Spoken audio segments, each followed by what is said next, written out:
marcha de Vera y el futuro político de la oposición. Diario El Comercio del miércoles 17 de febrero del 2010 presentó una publicidad que tenía de título Quito a las Chiris, que anunciaba una concentración en Quito para el día jueves 18 de febrero del 2010, convocada por el ex periodista y ahora activista político Carlos Vera. En su anuncio, Carlos Vera señalaba que quienes creemos que es tiempo de proponer soluciones contra el abuso, la corrupción, la inseguridad y la mentira, debemos actuar en una protesta pacífica, una protesta ciudadana para salir de la tiranía una vez más, decía Vera. En un spot publicitario, Carlos Vera promovía de pasar de la propuesta a la propuesta. Según los medios, en la última de las dos convocatorias en la ciudad de Quito, Carlos Vera convocó entre 3.500 a 4.000 simpatizantes. Por otro lado, en su discurso del jueves 11 de febrero en la ciudad de Guayaquil, el alcalde Jaime Nebot mencionó que la protesta en Guayaquil haría que otros protesten, mientras el reclamo y la condena popular empezaría a aparecer en otras ciudades. Frente a la convocatoria de Carlos Vera, Fernando Cordero manifestó en Diario Expreso del jueves 18 de febrero del 2010 que la marcha era política y que Carlos Vera solamente buscaba hacer una campaña colectiva para su futura candidatura presidencial. Fernando Alvarado, secretario de Comunicación, afirmó que no entendía qué buscaba el ex presentador de televisión y mencionó que Vera tiene un discurso vacío, indicando que vi una cuña en RTS que solamente decía el miedo esto, el miedo el otro, para decir nada más que no tengan miedo. En este sentido, y entrando en la pregunta, Javier Flores, ¿tiene futuro político estas protestas que, como anunció Nebot, se harían en otras ciudades del país? ¿O tiene razón el gobierno en minimizar la propuesta y la convocatoria de Carlos Vera, acusándola de no tener ningún contenido? Javier, y hablamos el debate aquí en la mesa. Bueno, en principio, como una cuestión general, tiene toda la legitimidad Carlos Vera, el derecho a expresarse donde quiera, sea en un parque, sea en Quito, sea en otra ciudad, de reunir gente, de concentrarla y de interactuar con ellos, de expresarse en los términos que quiere expresar. Eso me parece muy bien y es muy saludable. ¿Ya? Luego saludo también la iniciativa de Vera de pasar de la protesta a la propuesta. Sí, y yo me equivoqué a propósito en la introducción, decía de la propuesta a la propuesta, es de la protesta a la propuesta. Iba a darse una vuelta así, de 360 La gente haber estado escuchando, ¿qué quiere decir? Pero bueno, tú lo anotaste.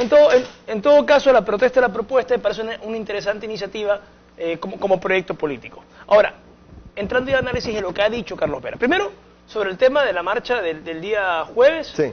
Es interesante cómo los medios la trataron de manera distinta según el medio que se refirió a ella.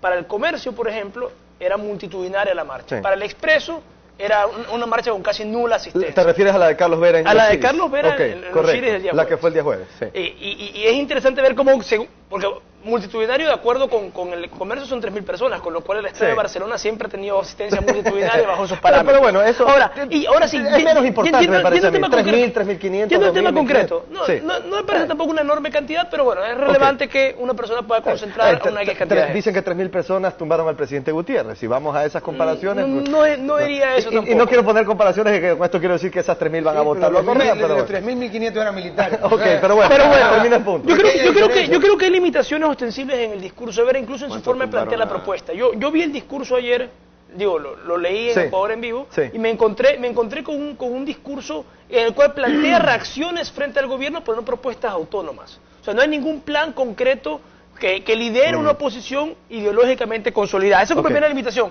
Y segundo, me parece que empobrece muchísimo el debate, sobre todo cuando el propio hecho de que Vera se manifieste de la forma en que lo hace, lo que da luces a la existencia de ciertas garantías, y garantías importantes para el ejercicio de actividades propias de la democracia, el hecho de que se acusa al gobierno de dictadura. Me parece que eso, la propia forma en la cual Vera se expresa, anula el contenido de su reclamo. Ok, a ver, Humberto Marta. Yo creo que estamos enfocando esto mal, porque estás equiparando una marcha multitudinaria, es así, la de Guayaquil, en un reclamo liderado por un cantón y por su primer personero, auspiciado también por un sector cívico de la ciudadanía, y otra cosa que es totalmente electoral. O sea, Carlos Vera está en campaña presidente, quiere reemplazarlo a Correa. No es el mismo caso de lo que está pasando, de lo que pasó en Guayaquil. Pero eso no es lo que diría la oposición, digamos, ¿qué oposición? El régimen. O sea, el régimen te diría que lo de Nebot también es electoral en miras a una posible candidatura presidencial. Pero es que lo podría decir así también.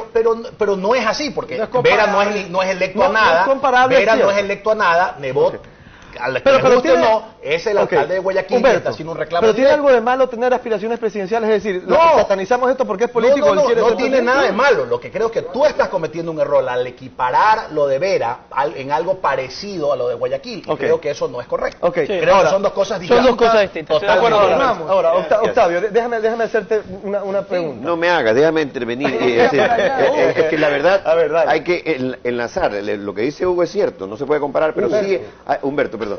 Hay que enlazar las dos cosas. Y los dos están hablando de dictadura. ¿De qué dictadura están hablando?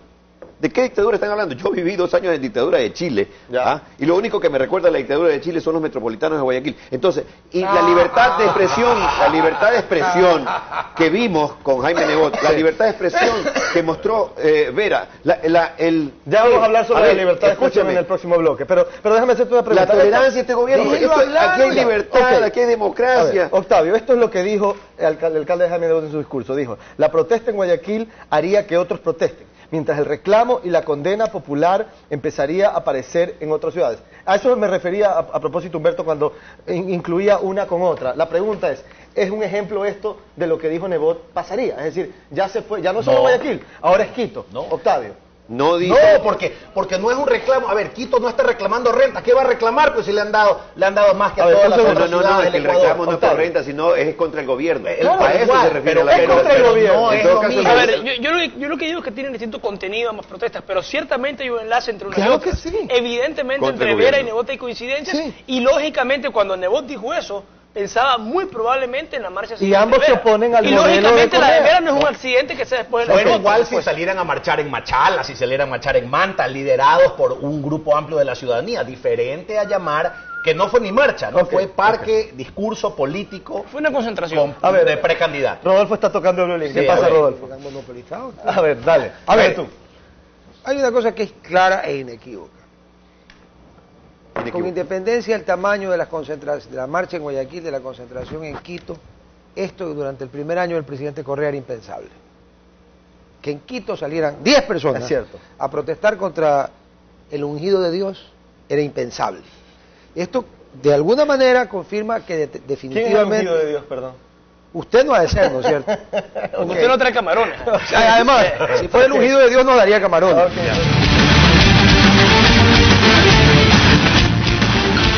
La violación de los derechos humanos y el cinismo norteamericano. Diario Hoy, del lunes 15 de marzo del 2010, informó que los gobiernos de Ecuador y Venezuela rechazaron el informe anual de los Estados Unidos, el cual asegura que en Ecuador, Venezuela y Cuba no se respetan los derechos humanos y la libertad de prensa.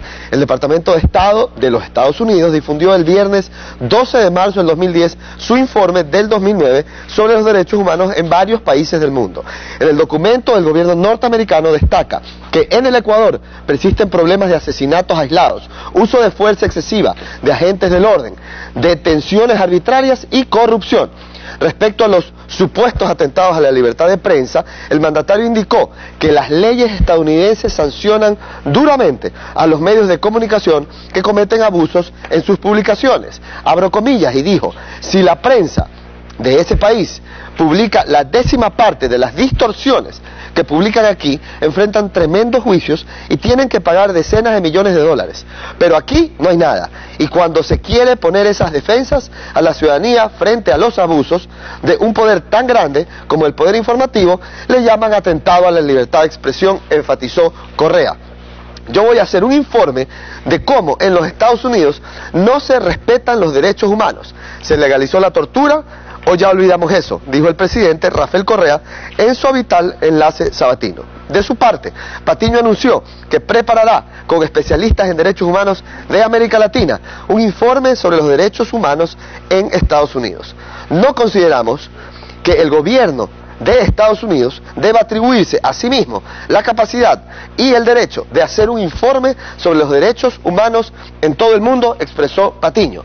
En una noticia relacionada, la hermana Elsie Monge, presidenta de la Comisión de la Verdad, denunció a finales del 2007 que sobre el caso de Ayuma habían existido violaciones a los derechos humanos de decenas de pobladores detenidos por parte del ejército y la policía acusados de sabotaje y terrorismo. Bueno, esto muestra algo, que además las Naciones Unidas parecen no contar demasiado, que es el organismo encargado de decir lo que pasa a nivel de derechos humanos en el mundo, y el comisionado de los derechos humanos, que nosotros tuvimos allá a Lazo, el primero, es lo que de verdad debería funcionar. Y no el Departamento de Estado. Claro, a nivel mundial, quien tiene la palabra para hablar de cómo están los derechos humanos es las Naciones Unidas. Solamente muestra que de hecho las Naciones Unidas muchas veces son un apéndice de Estados Unidos y no un gobierno de todas las naciones. Eso uno.